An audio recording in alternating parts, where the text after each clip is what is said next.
I remember the exact moment the doubt started creeping in like fog rolling off the bay into our quiet coastal town.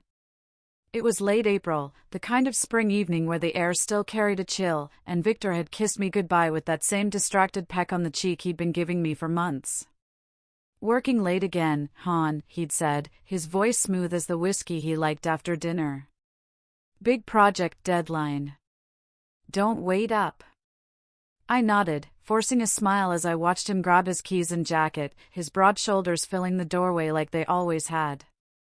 15 years of marriage, 2 kids off at college, and a house that finally felt like ours after all the chaos of raising them. Or so I thought. His name is Victor Hale, a mid-level accountant at a firm downtown, the kind of job that sounded boring but paid the bills and let him coach our son's soccer team back in the day. Solid, reliable, that's how everyone described him. That's how I described him to myself when the late nights started piling up. At first, it was once a week. Then twice. Then every Tuesday and Thursday, like clockwork. He'd come home smelling faintly of takeout and exhaust, collapsing into bed with a sigh that I told myself was just exhaustion. But the excuses? They were starting to fray at the edges. Client audits running long. Team-building drinks I couldn't skip. I believed him because I wanted to. Because the alternative, that the man I'd built my life around was slipping away, was too terrifying to face. My name is Nora Ellis Hale, though I'd been Nora Ellis for 27 years before I added his name to mine like it was the most natural thing in the world.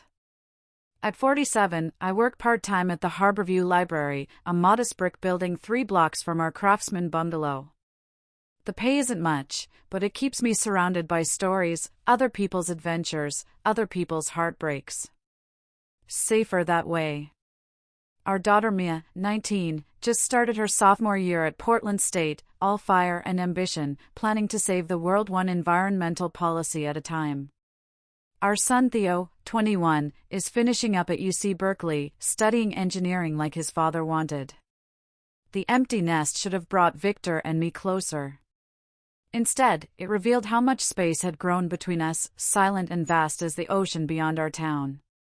By early September, the fog had thickened into something I couldn't ignore. Our daughter, Mia, called from her dorm room one night, her voice bubbly with that freshman excitement that somehow survived into year 2. "Mom, Dad's been texting me about this new project he's on. Sounds intense. You guys okay?" I lied and said yes, but inside, my stomach twisted like wet laundry being wrung dry. Why was he sharing work details with her and not me? When had I become the last to know about my own husband's life? That weekend, I scrolled through his phone while he showered, nothing overt, just a quick check of texts. Harmless stuff, reminders from the office, memes from old buddies, a thread about fantasy football that made my eyes glaze over. But there was something else. A thread with an unsaved number, marked only as T. Short messages that made my pulse quicken. "See you soon. Missed this. Tuesday works." I stared at those words until they blurred, my thumb hovering over the delete button. What would erasing them prove? That I was paranoid? That I couldn't trust my own instincts? I closed the app instead, cleared the history, and told myself it was nothing. Probably a coworker. Maybe someone from the gym he joined 3 months ago, the one he claimed helped him decompress. Victor emerged from the bathroom, towel around his waist, his salt and pepper hair damp and tousled in that way that used to make my heart skip. He pulled me close, water droplets from his skin dampening my shirt. "Love you, Nora," he murmured into my hair, and for a moment, just a moment, I melted into him, breathing in the scent of his soap, feeling the solid warmth of him. I whispered it back, but the words tasted like ash in my mouth, bitter and burnt. The pattern became impossible to ignore. Every Tuesday and Thursday, like some cruel metronome marking time I'd never get back. He'd text around 6, "Running late, babe." Then 7, "Still here, order without me." By 8, I'd stopped setting a place for him at the table. I'd eat alone, the silence of our home pressing down like a physical weight, broken only by the tick of the grandfather clock his mother had given us, another relic of a marriage that was supposed to last forever. He'd roll in around 10, sometimes 11, smelling of Chinese takeout or pizza, occasionally with a faint trace of perfume that he'd blame on a female colleague's hug. You know how Monica is, always so touchy-feely after a few drinks. I knew how Monica was. I also knew Monica had transferred to the Seattle office 6 months ago.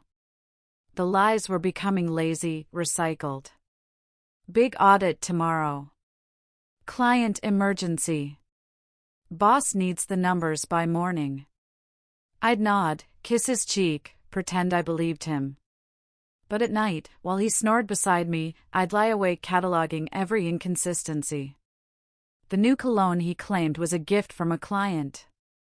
The gym membership he never seemed to use, his body carrying the same slight punch it always had. The way his phone was suddenly password protected, the same phone that used to sit on the kitchen counter, unlocked, innocuous.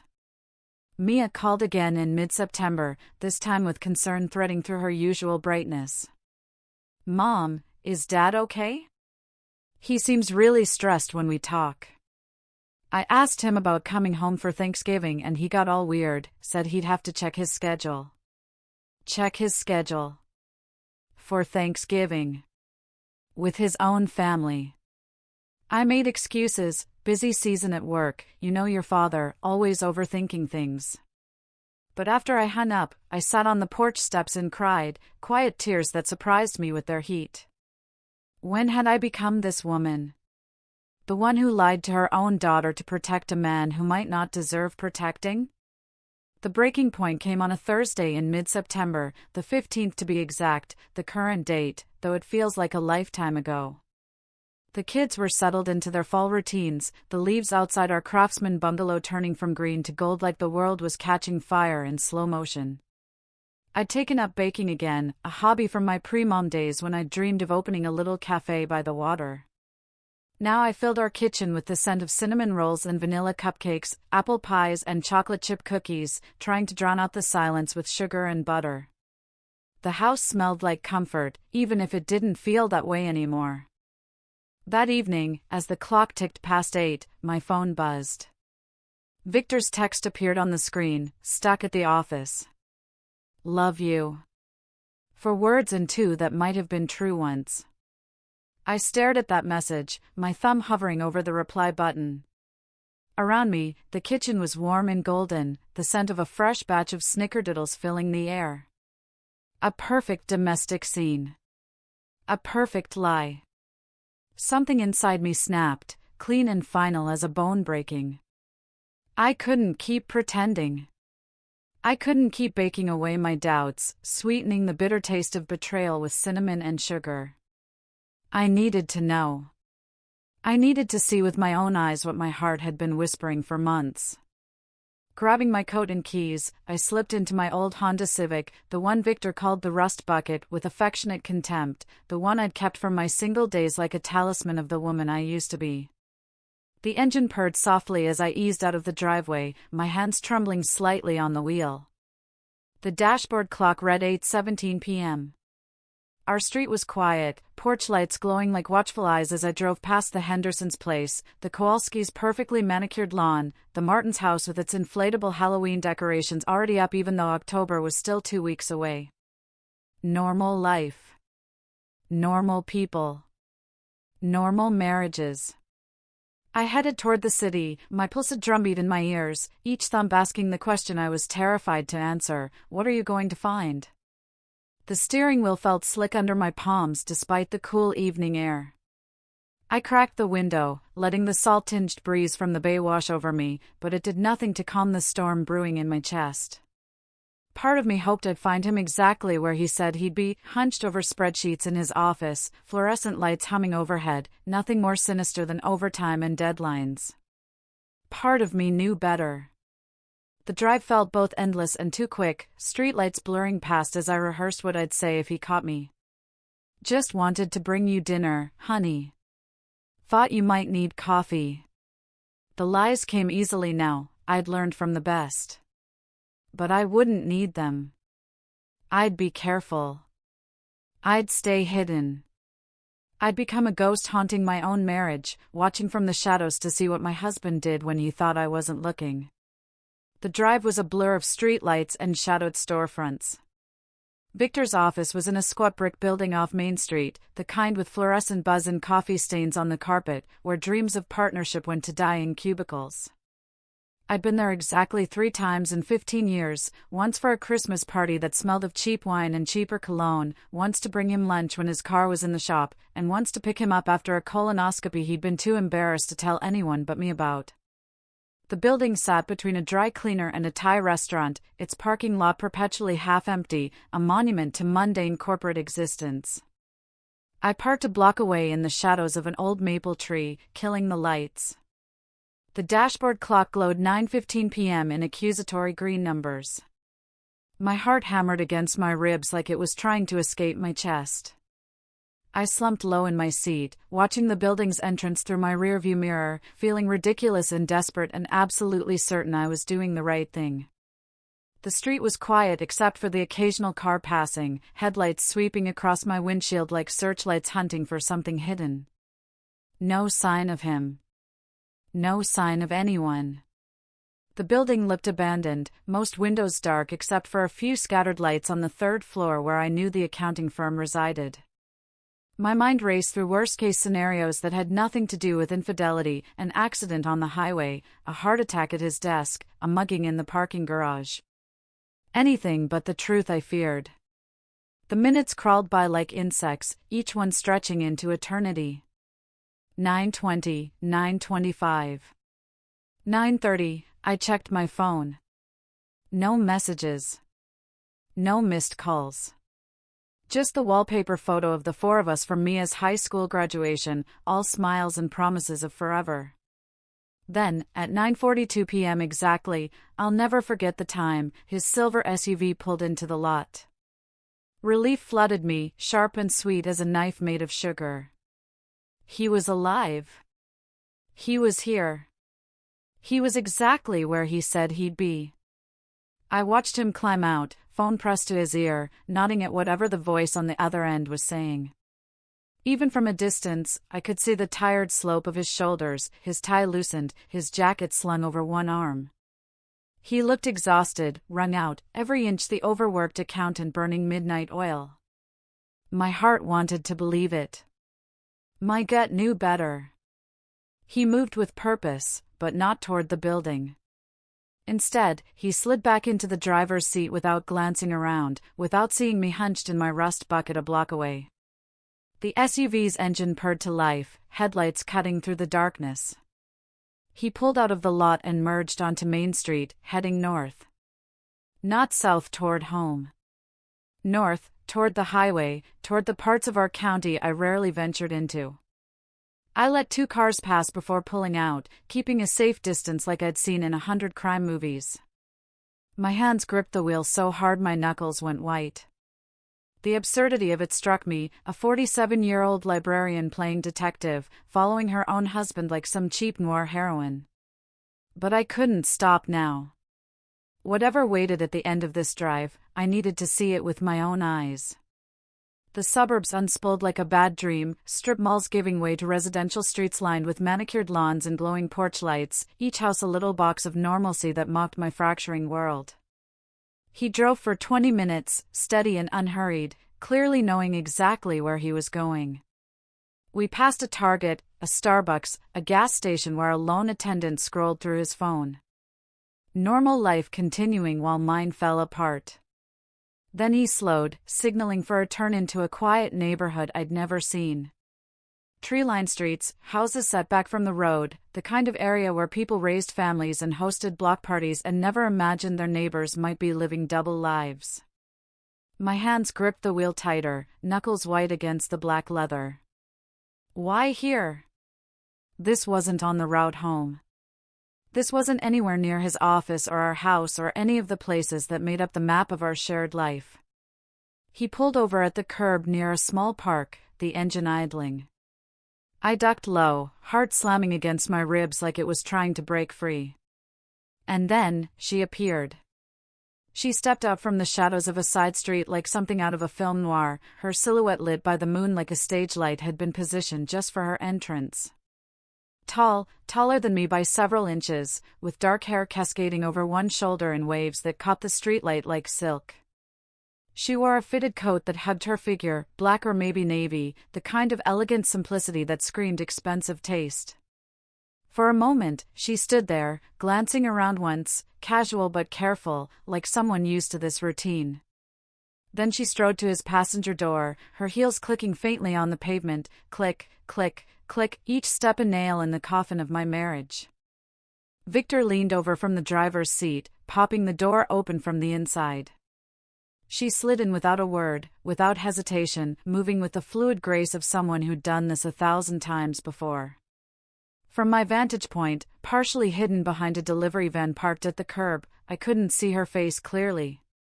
But I saw the way his hand brushed her arm as the door closed, gentle and familiar, the same way he used to touch me when we were young and everything was still possible. The way he pulled away from the curb with casual ease, like picking up a woman in a dark neighborhood at 10 o'clock at night, was the most natural thing in the world. My breath caught, a sob threatening to escape. I pressed my fist to my mouth, biting down on my knuckle to keep from screaming. This was it. This was the moment when suspicion crystallized into certainty, when doubt became knowledge, when my marriage revealed itself as the lie it had been for God knows how long. I waited a beat, 1, 2, 3, then followed, headlights off, praying the streetlights would mask me.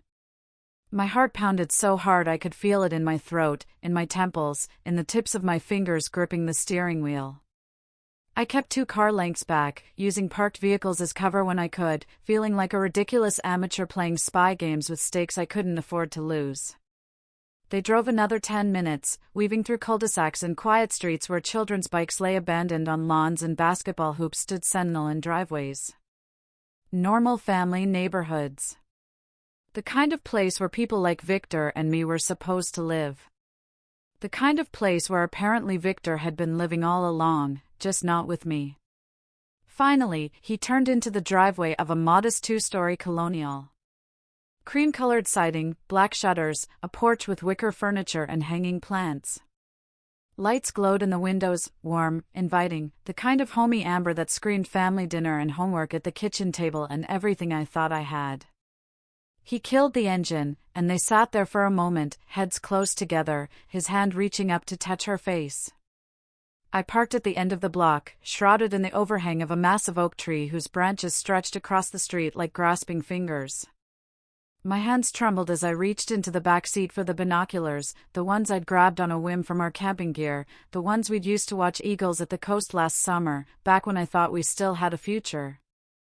I trained them on the car, adjusting the focus until their faces came into sharp, devastating clarity. Through the binoculars, I watched as he turned to her, his hand cupping her cheek with a tenderness that made my stomach lurch. She leaned in, and they kissed. Not a peck. Not a friendly goodbye. A real kiss, slow and lingering, the kind that spoke of secrets and stolen moments and years of practice. The kind of kiss that said I love you in a language I thought only Victor and I shared. My world tilted on its axis. 15 years of marriage, reduced to this, my husband, parked in some stranger's driveway, tangled up with another woman like I didn't exist, like our vows meant nothing, like everything we'd built was just a set piece in a play where I didn't even have a speaking role. I don't know how long I sat there, frozen, tears streaming down my face, fogging up the binoculars until I had to wipe them clean with my sleeve. The kiss broke eventually, everything breaks eventually, and they stepped out of the car, arms linked like lovers in a romantic movie. She unlocked the front door with her own key to a house I'd never seen, and they disappeared inside, the door clicking shut like a final judgment. Through the binoculars, through the sheer curtains that framed the front windows, I could see inside. Family photos lined the entryway hall, visible in the soft light spilling from a table lamp. My hands shook as I adjusted the focus, bringing those photos into sharp relief. A man and woman with 2 kids, a boy and a girl, both teenagers, frozen in happier times. School pictures, vacation snapshots, the casual documentation of a normal family life.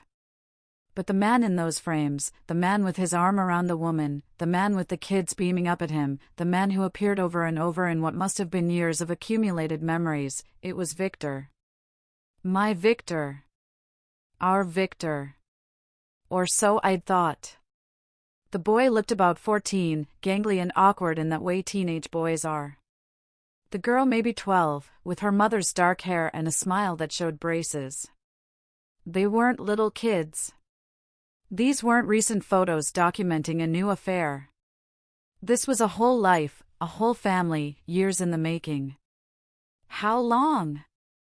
How many birthdays had he celebrated twice? How many Christmases had he divided his time, his attention, his love, if that's what this was, between two families who didn't know the other existed?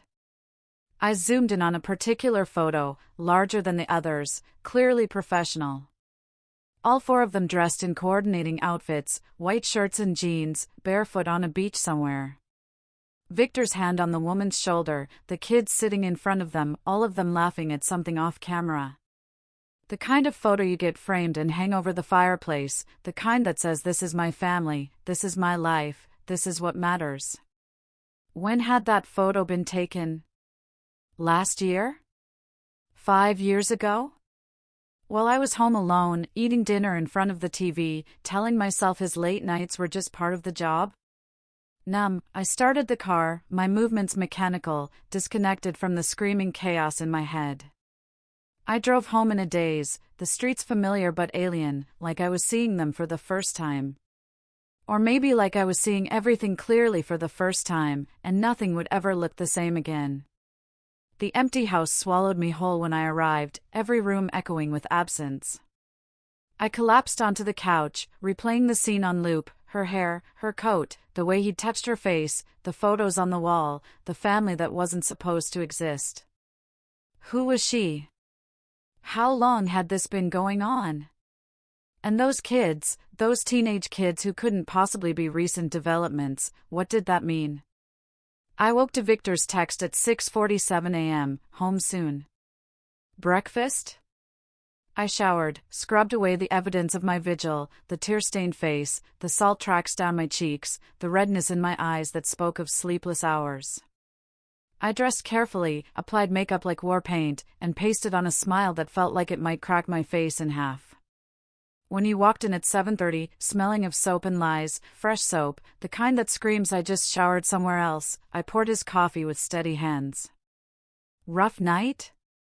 I asked, my voice steady, betraying nothing. He shrugged, kissing my forehead like he always did, like he had the right to touch me after touching her. Yeah, endless spreadsheets. You sleep okay? Lies upon lies, casual as breathing. I nodded, my mind already churning, already planning. I wouldn't confront him, not yet. Knowledge was power, and I needed more. I needed to understand the full scope of what he'd done, the complete architecture of his betrayal, before I decided how to bring it all crashing down around him. The next few days blurred into a haze of reconnaissance. I called in sick to the library on Friday morning, my voice convincingly raspy as I told Margaret, my supervisor, that I had a migraine. The kind with auras, I added, remembering an article I'd read once. Can't even look at screens without wanting to vomit. She made sympathetic noises and told me to take care of myself. If only she knew that taking care of myself meant dismantling my husband's double life, piece by methodical piece. I spent hours online, my laptop screen casting a blue glow across the kitchen table where Victor and I used to do crossword puzzles together on Sunday mornings. Public records were my first stop, property searches, marriage licenses, the digital paper trail people leave when they think no one's looking. It didn't take long. The efficiency of modern record-keeping was almost disappointing. I'd expected the truth to hide better. The house belonged to Tessa Langford, age 38. 9 years younger than me, I noted with a bitter twist in my gut. But the deed was the real knife in the ribs. It listed V. Hale and T. Langford as joint owners. Not recent, either. The property had been purchased 8 years ago. 8 years of mortgage payments, of shared investment, of building equity in a future that included her but not me. I navigated to the county clerk's online database with trembling fingers, already knowing what I'd find but needing to see it anyway. The marriage certificate loaded slowly, each second stretching like taffy. There it was, official and undeniable, Victor Hale and Tessa Langford, married 12 years ago this past June. June 14th, to be exact. 2 weeks after our 3rd anniversary. 2 weeks after he'd taken me to that bed and breakfast in wine country, where we'd talked about maybe trying for a 3rd child, about how lucky we were to have found each other. 12 years. 12 years of overlap. Our entire last decade hadn't been a marriage, it had been a lie with a mortgage. A quick dive into county birth records revealed the rest. Owen Michael Hale, born 11 years ago in March. Lila Rose Hale, born 7 minutes later. Twins. Victor had twins with her, children who'd grown up knowing him as dad, who'd never had to share him during the week because he was theirs on Tuesdays and Thursdays, theirs on the weekends when he claimed golf tournaments and fishing trips with buddies I'd never met because they didn't exist. I pulled up Tessa's LinkedIn profile with the clinical detachment of a surgeon examining a tumor. Graphic designer, freelance, working from home.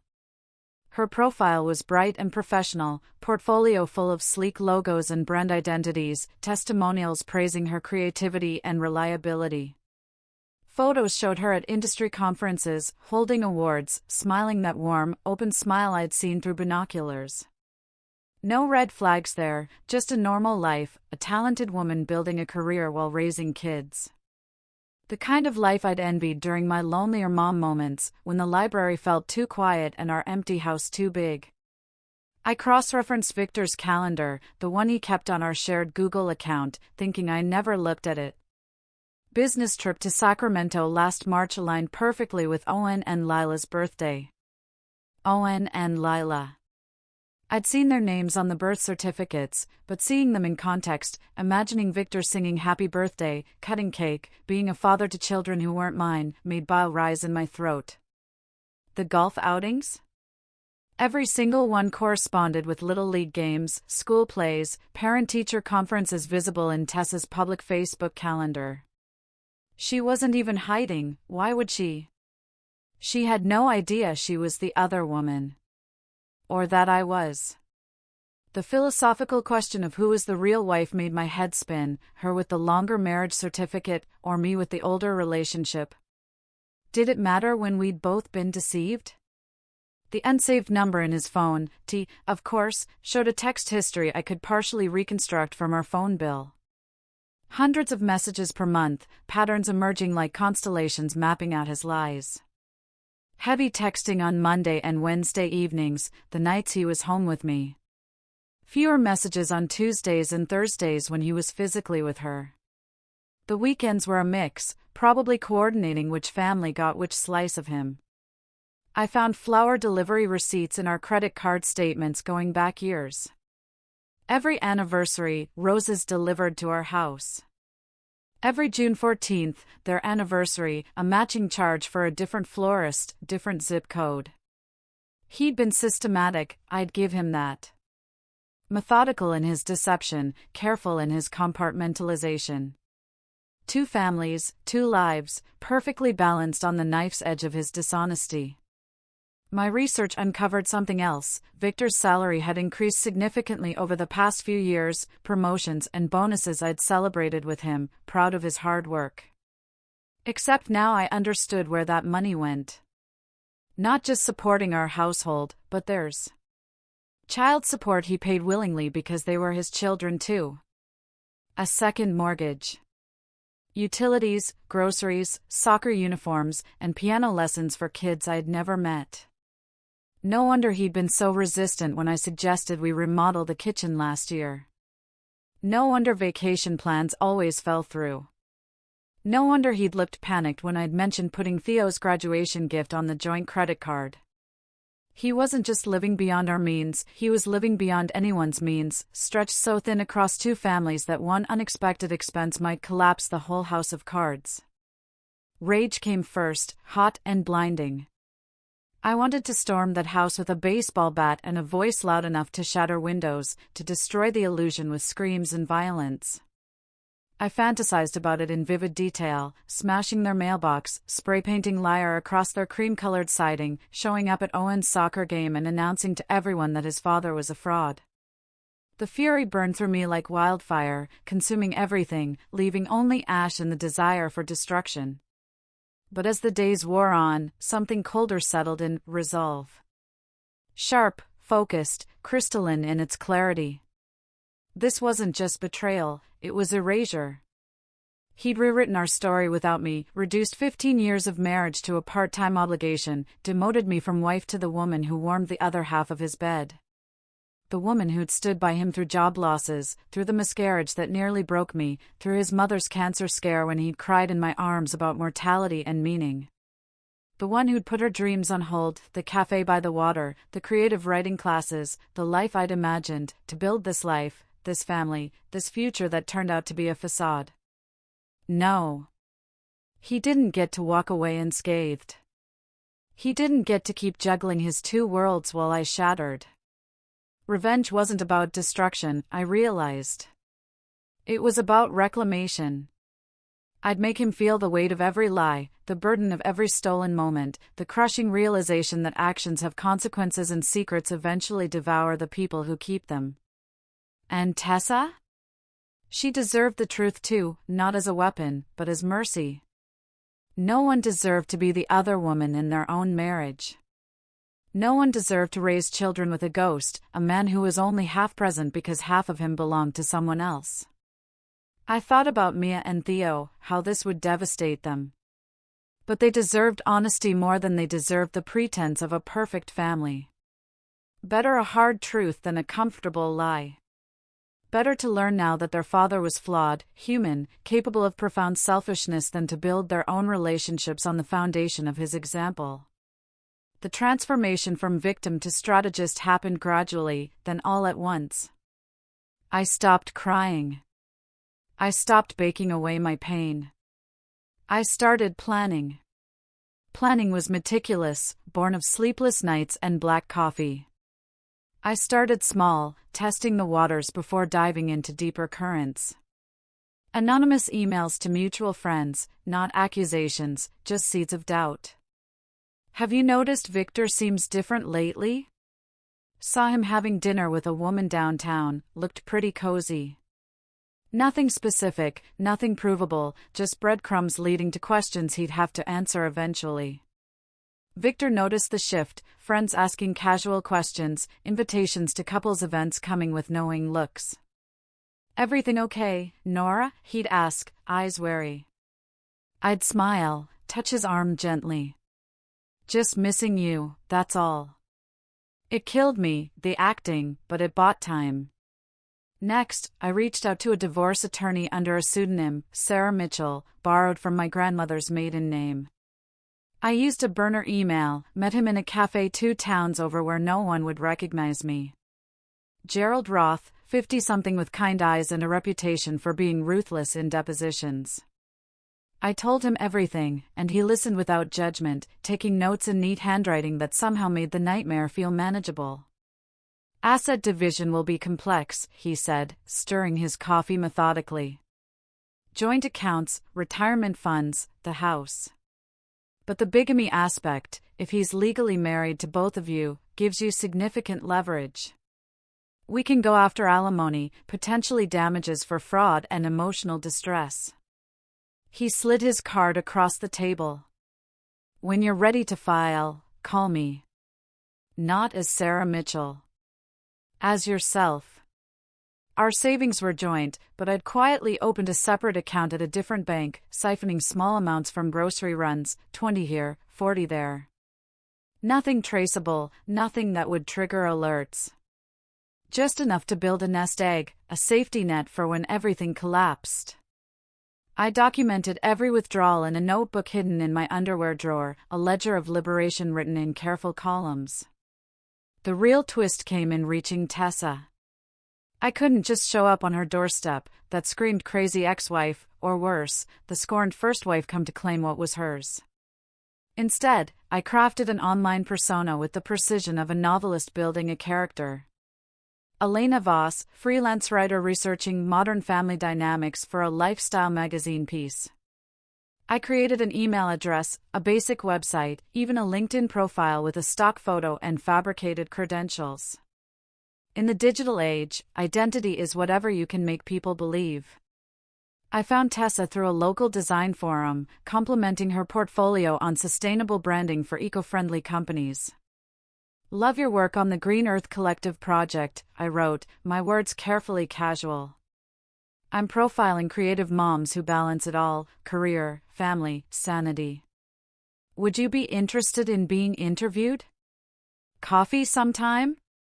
Professional, flattering, harmless. She bit within 24 hours, flattered and curious. We scheduled coffee for the following Tuesday, one of Victor's nights with me, which meant he'd never know, never suspect that his two worlds were about to collide in ways he couldn't imagine. I had my plan. I had my evidence. I had my rage transformed into something sharper, more useful. Now I just needed to execute. The cafe was exactly the kind of place where two creative professional women would meet: exposed brick walls adorned with local art, pendant lights hanging from reclaimed wood beams, and lattes that cost more than a paperback novel. Ironically called the Common Ground, it sat in neutral territory, equidistant from both our homes, a Switzerland of coffee shops where neither of us held advantage. I arrived 15 minutes early, claiming a corner table with good sightlines to the door, ordering a chai tea I had no intention of drinking. My hands trembled slightly as I pulled out a leather-bound notebook, a prop, really, filled with fake interview questions I'd prepared the night before. She arrived 5 minutes early, which told me something about her character. Punctual. Considerate. The kind of person who respects other people's time. She wore dark jeans and a soft gray sweater that probably cost a fortune but looked effortlessly casual, her dark hair pulled back in a ponytail that swung when she walked. Up close, she was even more striking than I'd remembered from my surveillance: high cheekbones that could cut glass, warm hazel eyes that crinkled at the corners when she smiled, a laugh that seemed to light up the entire cafe when she spotted me and waved. "Elena?" she asked, extending her hand. Her grip was firm, confident. "I'm Tessa. Thanks so much for thinking of me for this piece." "My pleasure," I said, my voice steady despite the surreal horror of shaking hands with my husband's other wife. "Your portfolio really caught my eye. The way you balance aesthetic beauty with message, it's exactly the kind of creative intelligence I want to explore."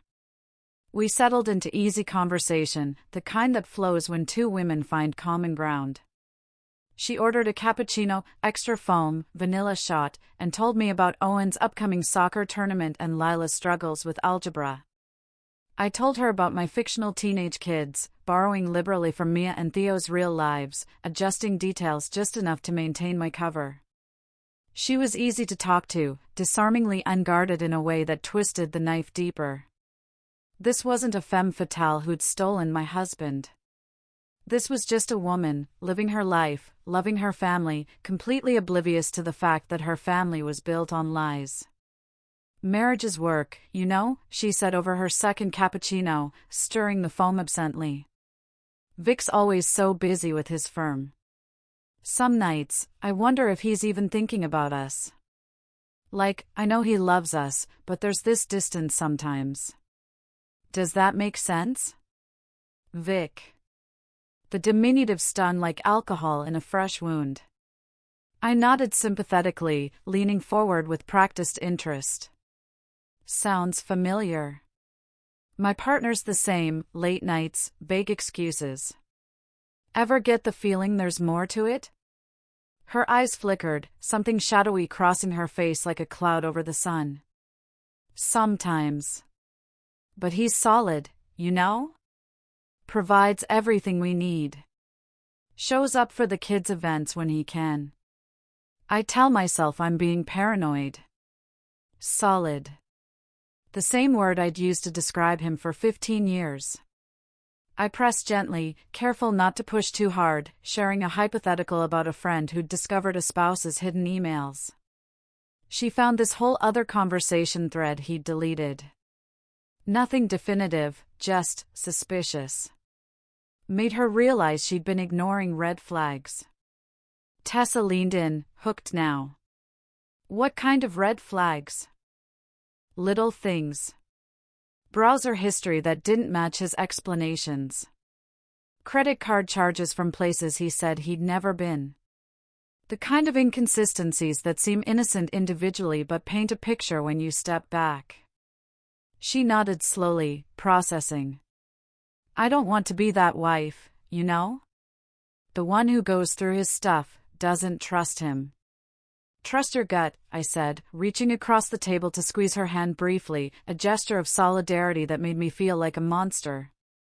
You're too vibrant, too talented to settle for shadows and half-truths. You deserve someone who's all in, not just partially present. By the end of our hour together, I'd planted enough seeds to sprout an entire garden of doubt. We hugged goodbye, she held on just a beat too long, like she needed the connection, and I drove away feeling like I'd just set a series of dominoes in motion. The guilt gnawed at me. She wasn't the villain here. But the truth was the only antidote to Victor's poison, and sometimes medicine tastes bitter. Tessa texted me, Elena, a week later. The message came through at 10:47 p.m. on a Tuesday, one of Victor's nights with me, while he snored beside me in our bed, oblivious to the web tightening around him. You were right. Found some weird charges on his card. Hotel in the city last month. He said it was a client dinner, but why book a room? I stared at the screen, my heart racing, careful not to let my expression change in case he woke. Trust your instincts, I typed back. But don't accuse yet. Gather information first. Facts are your friends. Over the next few days, I coached her carefully through text, guiding her investigation while maintaining my cover. Check email receipts. Look at location history if he has it enabled. Notice patterns in his absences. Each suggestion was a calculated move, pushing her toward the truth without revealing my hand. I felt like a puppet master pulling strings, except the puppet was a real person with real feelings, and the show was my life imploding in slow motion. Meanwhile, Victor grew edgier at home, some animal instinct warning him that the ground was shifting beneath his feet. Our lovemaking, once a source of comfort and connection, felt mechanical now, going through motions neither of us believed in anymore. He'd roll away afterward, feigning sleep, but I could tell from his breathing he was awake, probably texting her from under the covers, probably soothing whatever doubts I'd helped plant in her mind. Everything okay? I'd ask over breakfast, my voice honey-sweet. Just work stress, he'd say, kissing my cheek with lips that had kissed her the night before. The facade was cracking. I could see it in the tightness around his eyes, the way he checked his phone compulsively, the jumpiness when I'd walk into a room unexpectedly. He was losing control, feeling the walls closing in, even if he didn't understand why yet. Mia called on a Thursday evening, her voice tight with worry. Mom, is Dad okay? He seems really off lately. Distracted. I asked him about coming home for Thanksgiving and he got all weird, said he'd have to check his schedule. Check his schedule. For Thanksgiving. With his own family. The absurdity would have been funny if it weren't so devastating. He's just busy at work, honey, I lied, hating myself for it. You know how he gets during audit season. But the guilt of lying to our children ate at me. Mia and Theo deserved better than this, better than a father living a double life, better than a mother complicit in maintaining the illusion even as she dismantled it. They'd be hurt, devastated when the truth came out. But they'd survive. Children are resilient, and sometimes the kindest thing you can do is stop protecting them from reality. Tessa's texts became more frequent, more agitated. She'd found discrepancies in his calendar, mysterious blocked-out times that didn't align with work events. She'd called his office once, pretending to need him urgently, only to be told he'd left hours earlier. Each discovery I validated, each suspicion I encouraged, pushing her closer to confrontation while keeping Victor in the dark about my role in his unraveling. The climax brewed on a rainy Saturday in late September. I'd been watching both their calendars, Tessa's public Facebook one and Victor's Google Calendar, like a general studying battle maps. Owen had a soccer tournament that Saturday, one of those all-day affairs that required parental presence. Victor had it marked as golf weekend with Tom and Steve, fictional friends for a fictional outing. But he'd also promised me we'd have dinner that night, just the two of us, reconnecting after weeks of distance. 2 commitments, 2 families, 1 man who couldn't be in both places. I tipped Tessa anonymously through a burner app I'd downloaded for exactly this purpose. The message was simple: your husband isn't playing golf this weekend. Check his location. She confronted him that morning. I knew because I'd hacked his location sharing from our family plan, a feature he'd forgotten to toggle off when he'd set it up years ago for safety purposes. The little blue dot that represented my husband moved frantically between our house and hers, bouncing back and forth like a pinball. He left our place in a huff around 10 a.m., claiming an emergency at the office. "Something's wrong with the quarterly reports," he said, kissing my forehead with lips I now saw as contaminated. "I'll be back for dinner, I promise." I knew where he was going. I knew what waited for him there. I followed again, the wipers slashing through the downpour like accusations cutting through lies. The storm was biblical, sheets of rain turning the world gray and indistinct, thunder rolling across the sky like God's judgment. Perfect pathetic fallacy, I thought absurdly. The weather matching the emotional climate. Parking down the street from Tessa's house, I watched from the car as he pulled up, as she waited on the porch with arms crossed, rain soaking her blouse, fury radiating from every line of her body. Their voices carried faintly through the storm, shouts about trust, about hotel receipts she'd found, about lies she'd uncovered. "Business, Tess," he yelled, his hands gesturing wildly. "You know how it is. You're being paranoid." But she wasn't buying it. Not anymore. She waved papers at him, printouts, evidence, the accumulated weight of his deception rendered in black and white. And that's when I knew, it was time. Time to step out of the shadows. Time to stop being the ghost in my own marriage. Time to end this. I took a deep breath, grabbed my umbrella, and stepped out into the storm. The rain fell in sheets, transforming the suburban street into a battleground where only the truth could survive. Thunder rolled overhead like artillery fire, each crack splitting the gray sky open wider. I watched from my car as Tessa stood on her porch, arms crossed tight against her chest, not for warmth, but as armor against what she was beginning to suspect. Her hair hung in wet ropes, her white blouse plastered to her skin, but she didn't seem to notice. All her attention focused on Victor as he climbed out of his SUV, his face a mask of manufactured innocence already cracking at the edges. "You want to explain this?" she shouted over the storm, waving papers that were rapidly dissolving in the rain. "The Grand Harbor Hotel. 3 nights last month. The same week you told me you were at that conference in Portland." Victor's hands went up in that placating gesture men use when they're cornered, when they think they can smooth-talk their way out of consequences. "Tess, baby, it's not what you think. Client meetings ran late, I needed somewhere to crash." "Don't." Her voice cracked like lightning.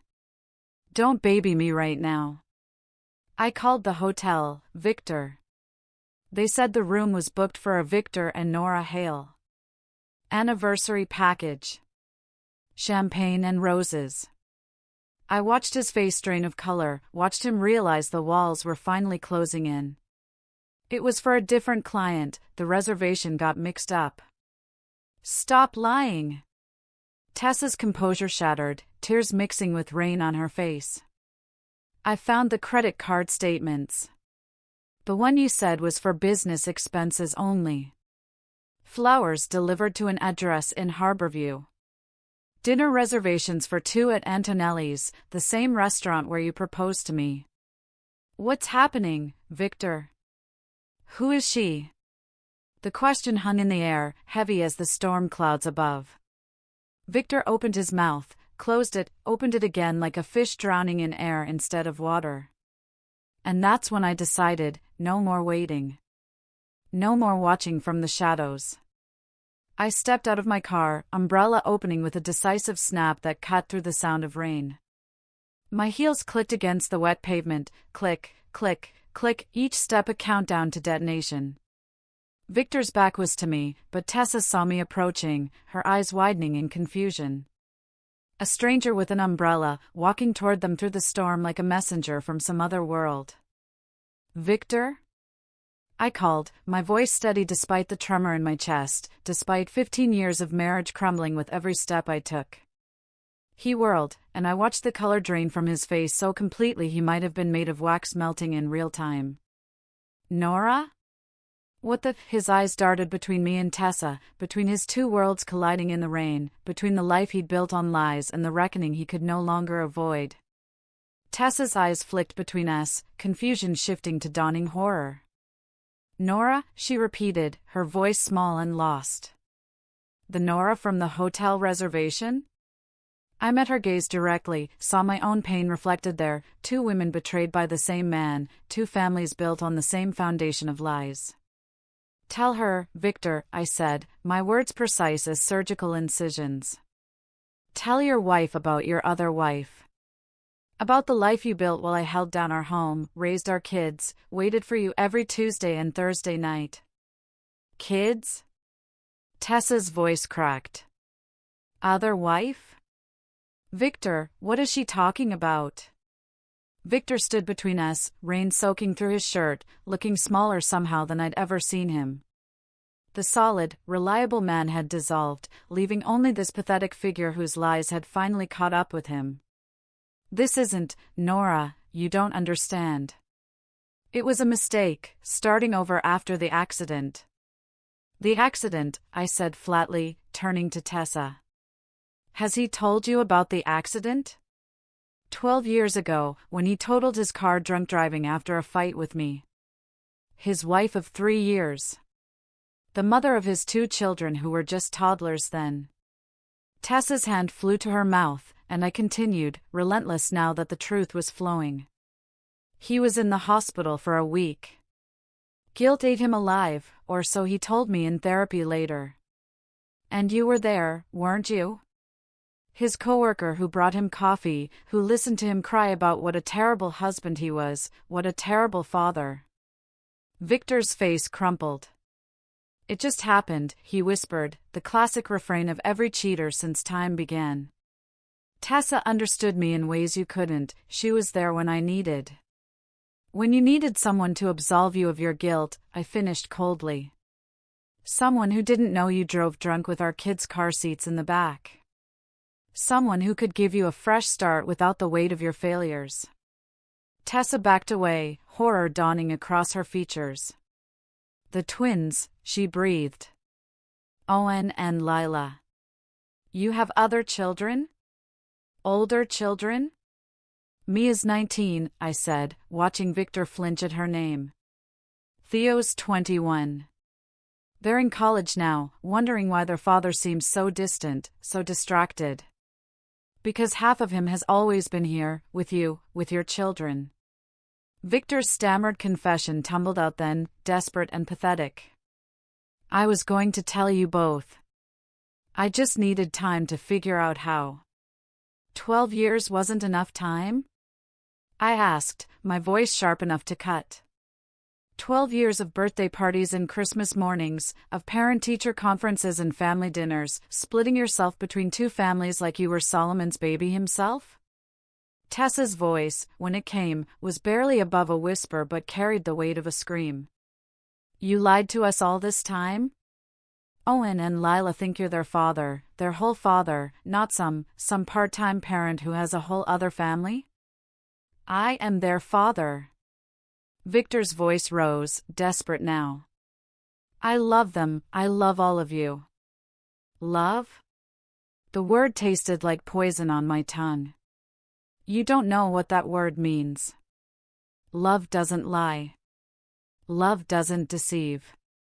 Love doesn't make its children compete for scraps of attention while you play house in two different zip codes. Victor turned to me, then to Tessa, his hands outstretched like a supplicant begging for mercy. Please. Both of you. I love you both. We can fix this. Family therapy, counseling, I'll do whatever it takes. The laugh that escaped me was harsh, humorless. Fix this? Victor, you can't fix what you've destroyed. You can't rebuild trust you've incinerated.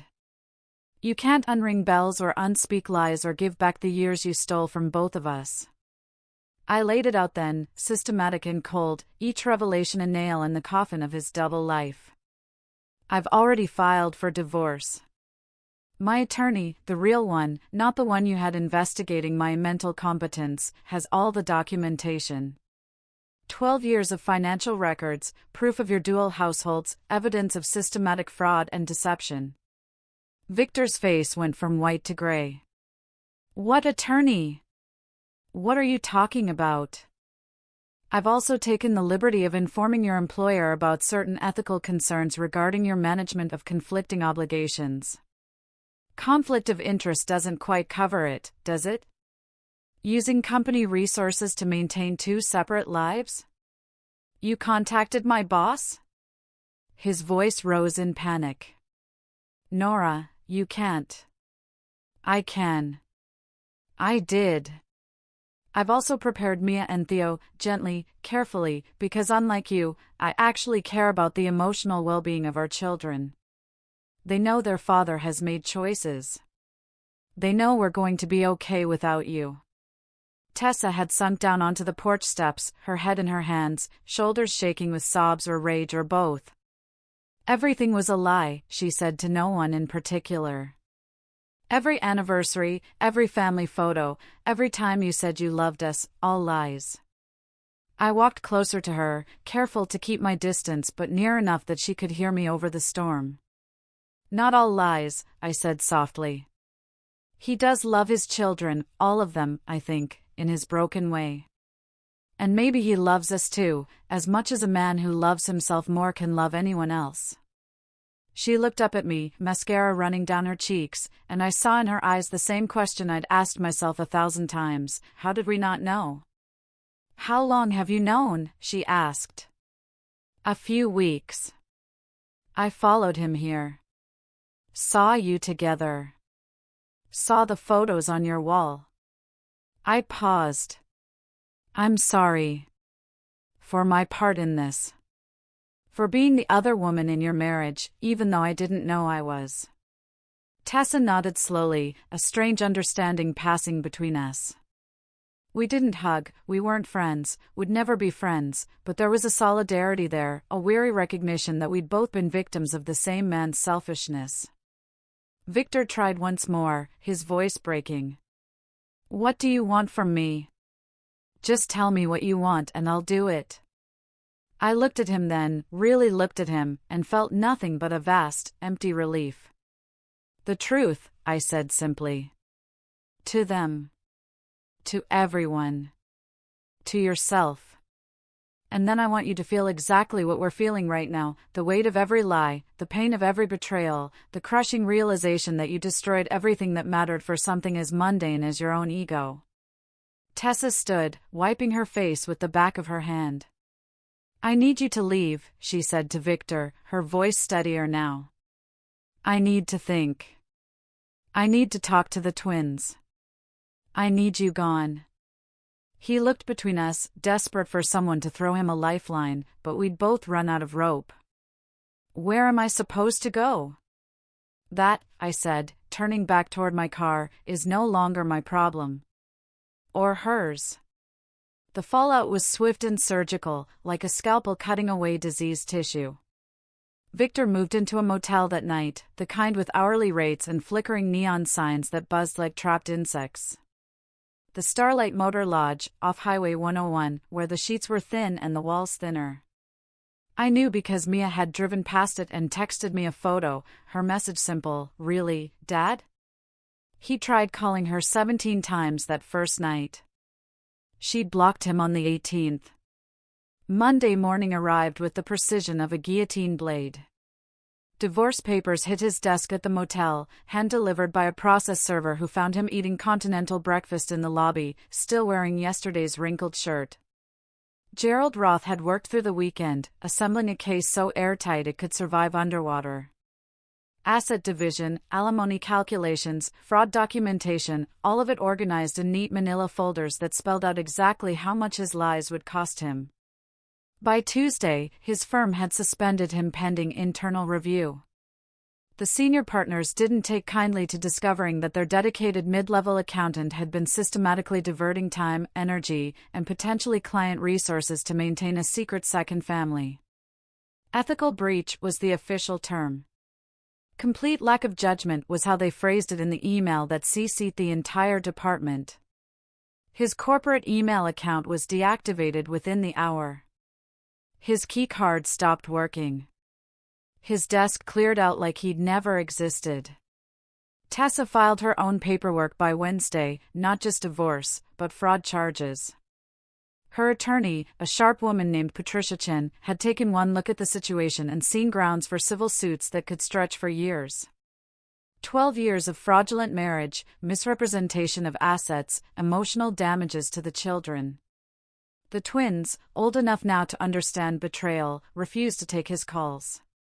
Owen blocked him on social media after Victor tried to explain through Instagram DMs. Lila changed her phone number entirely.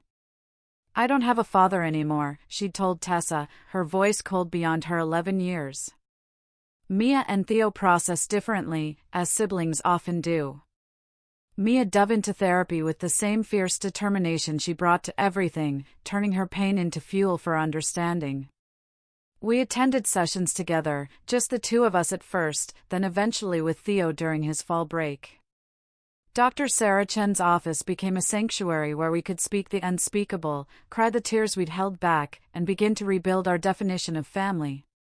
"He was supposed to be our rock," Theo said one session, his voice raw and broken.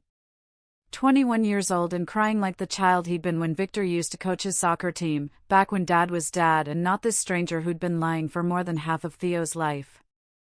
I held him, his 6-foot frame folding into my arms like he was 5 again. "He was," I whispered. "But now we build our own foundation. One that won't crumble under the weight of lies." The court dates stacked up like dominoes, preliminary hearings, asset disclosures, custody arrangements for minor children that didn't involve us but paralleled our process. Victor hired a lawyer he couldn't afford, scrambling to protect whatever scraps remained of his fractured life. But you can't defend the indefensible. You can't explain away 12 years of systematic deception. The judge, a steel-haired woman named Margaret Winters, looked at him over her reading glasses with the kind of contempt usually reserved for tax frauds and deadbeat dads. "Mr. Hale," she'd said at one hearing, her voice cutting through his lawyer's protests, "you've made your bed in 2 separate houses. Now you'll sleep in neither." 3 months after that rainy Saturday, I sold the house.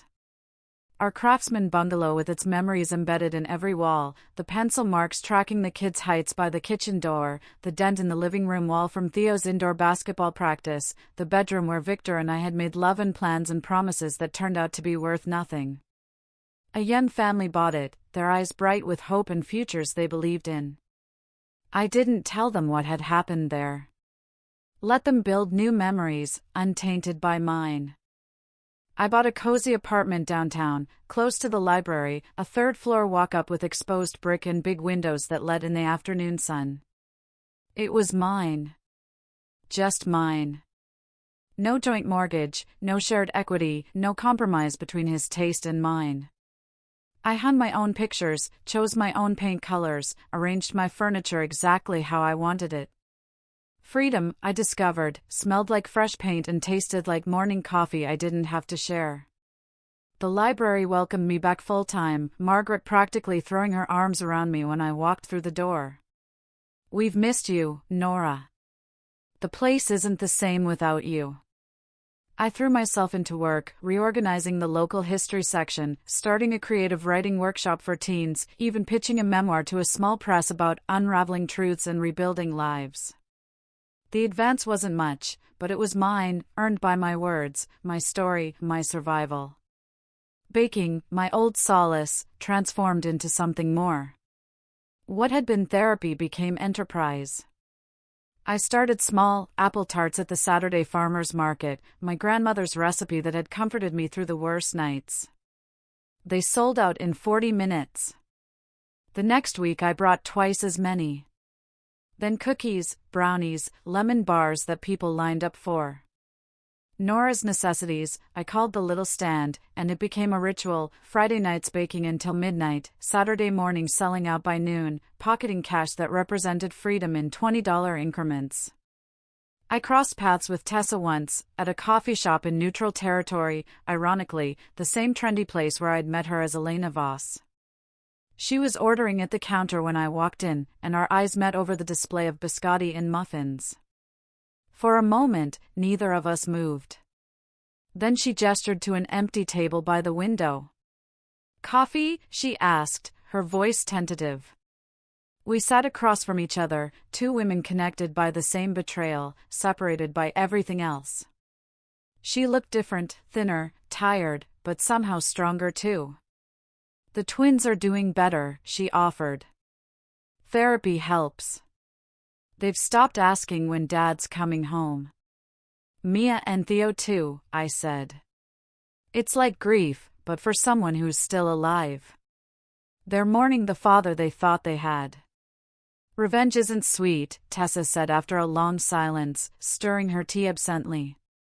"Everyone says it should be, but it just tastes like ashes."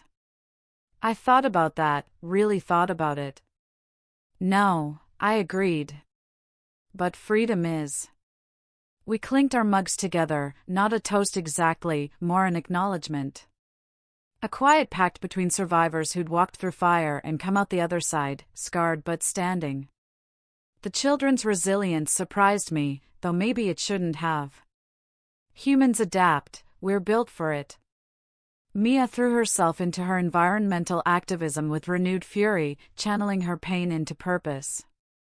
Theo joined a support group for children of divorced parents, at 21, technically an adult, but still someone's child trying to understand how the person who taught him to ride a bike could lie for half his life.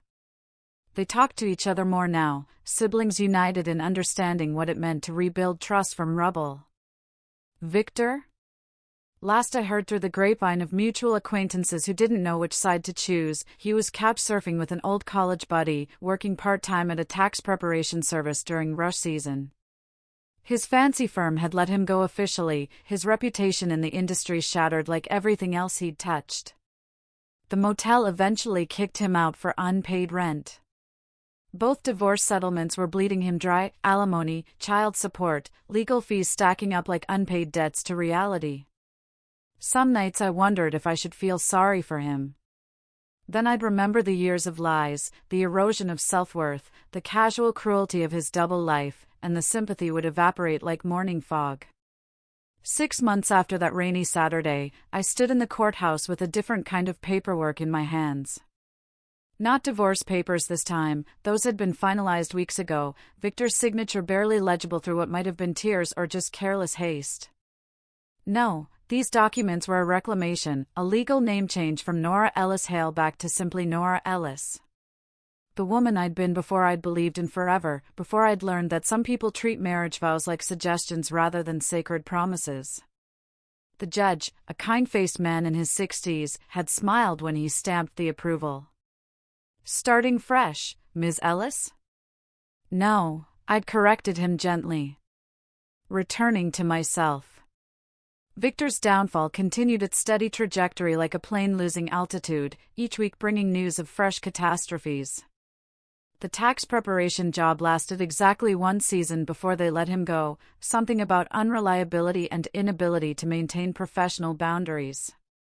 Translation: he tried to borrow money from clients. His buddy's couch had worn out its welcome, and last I'd heard through the whisper network of our former mutual friends, he was renting a room in a house with 3 20-somethings who spent their nights gaming and their days sleeping off hangovers. Secrets have weight, I told my writing workshop students one Thursday evening, sharing the story that would become my memoir. and lies eventually crush the liar. Not always in dramatic ways, not always with justice that feels satisfying. But slowly, inevitably, like gravity pulling everything down to earth. My apartment had become a sanctuary, walls lined with books instead of framed lies, windows that let in light without the shadow of deception falling across the floors. Late nights belong to me now, filled with reading and writing, with phone calls to Mia and Theo where we talked about their lives, their dreams, their healing. Not his absence. We'd stopped defining ourselves by what he'd taken and started building with what remained. The memoir found a publisher, a small independent press that specialized in women's stories of survival and transformation. Unraveling, How I Followed My Husband and Found Myself would hit shelves next spring.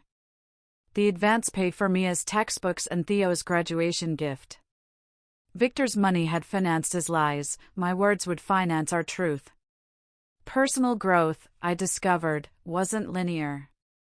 Some days I felt invincible, a phoenix risen from the ashes of my marriage. Other days I couldn't get out of bed, crushed under the weight of 15 years revealed as fiction. But Eleanor, my neighbor who'd become my closest friend, would show up with coffee and conversation, pulling me back from the edge. The garden club women, Maria, Carmen, Alfreda, and Cynthia, surrounded me with the kind of support that asked nothing in return. Real relationships, I learned, didn't require payment in the currency of self-erasure. The baking business grew beyond Saturday markets. A local cafe started carrying my pastries, my apple tarts developing something of a cult following. These taste like home, one customer told me, and I'd smiled, thinking, yes, but a home built on truth this time. I hired Mia for the summer, teaching her the recipes my grandmother had taught me, passing down something real and tangible and honest. Tessa and I developed an odd sort of friendship, not close, but comfortable in our shared experience. We'd text occasionally, updates about the kids, commiseration about legal proceedings, dark humor about the absurdity of having been married to the same man. Our children would never be siblings in the traditional sense, but they'd connected on social media, bonded by the unique trauma of having Victor Hale as a father. How are Owen and Lila? I'd asked during our last coffee meeting. Resilient, she'd said, and I heard the wonder in her voice. They're angry, but they're healing. Therapy helps. And knowing they're not alone, that Mia and Theo went through something similar, it helps them feel less like it was their fault. Children, it turns out, are far more adaptable than the adults who damage them. Mia channeled her pain into advocacy, starting a campus organization for students from broken homes. Theo found peace in engineering, building things that worked according to predictable rules, creating order from chaos. They'd both forgiven me for the lies I'd told to protect them, understanding finally that sometimes love means shielding people from truths they're not ready to handle. Victor sent emails sometimes, rambling, self-pitying screeds about how everyone had abandoned him, how he'd made mistakes but didn't deserve to lose everything. I'd set up a filter that automatically archived them unread. His words no longer had power over me. His opinions no longer shaped my reality. He was, quite simply, no longer my problem. Looking back now, from the solid ground of my rebuilt life, I can see the lessons carved into the wreckage like words etched in stone. Self-worth isn't something you can outsource to another person, can't be measured in the attention they give or the lies they tell. It has to come from within, from knowing your own value regardless of who sees it or acknowledges it. The fog had lifted, that insidious creep of doubt that had rolled into my life back in April. And in its absence, I could see a horizon I never knew I deserved. One where I wasn't defined by being someone's wife, someone's mother, someone's convenient fiction. Where Nora Ellis stood alone and whole, complete unto herself. For anyone reading this who sees themselves in my story, who feels that creeping doubt, who makes excuses for late nights and distant eyes and explanations that don't quite add up, trust yourself. Your instincts are trying to save you. That knot in your stomach, that voice in your head whispering that something's wrong, it's not paranoia. It's self-preservation. And if you find yourself where I was, following your husband through rain-soaked streets, discovering truths that shatter your world, know that you will survive. Know that the shattering, as painful as it is, creates space for something new to grow. Know that you are not alone, and you are not crazy, and you deserve so much more than half-truths and divided attention. The woman I was 6 months ago would barely recognize me now. She was smaller, somehow, diminished by trying to fit into the space Victor's lies left for her. The woman I am today takes up all the room she needs, speaks all the truths she carries, demands all the respect she deserves. As for Victor? Last I heard, he was trying to reconcile with his mother, who'd taken one look at what he'd done and told him he'd broken the family legacy of integrity his father had built. Even she couldn't forgive the magnitude of his deception. Some bridges, once burned, can't be rebuilt. My name is Nora Ellis. I'm 48 years old, and I've finally learned that the most important person I have to love and protect is myself. If you liked my story, I'd be honored if you'd share it, not for me, but for every person out there living in fog, wondering if they're imagining things, afraid to trust their own truth. You're not imagining it. You're not crazy. And you deserve better. And if another man ever says he's working late, I'll hand him the keys. Drive safe, I'll say. I'll follow. What would you do in my place? I'd love to hear your thoughts, your stories, your wisdom in the comments below. Have you ever had to choose between comfortable lies and painful truths? How did you find the courage to trust yourself? Share your experiences, you never know who might need to hear that they're not alone. For more stories of survival, strength, and reclaiming your life, subscribe to Voices of Rosa. We're building a community of people who refuse to settle for shadows when they deserve sunlight. Until next time, remember, the truth will set you free, but first it will shatter everything you thought you knew. And that's okay. Some things need to break before they can heal.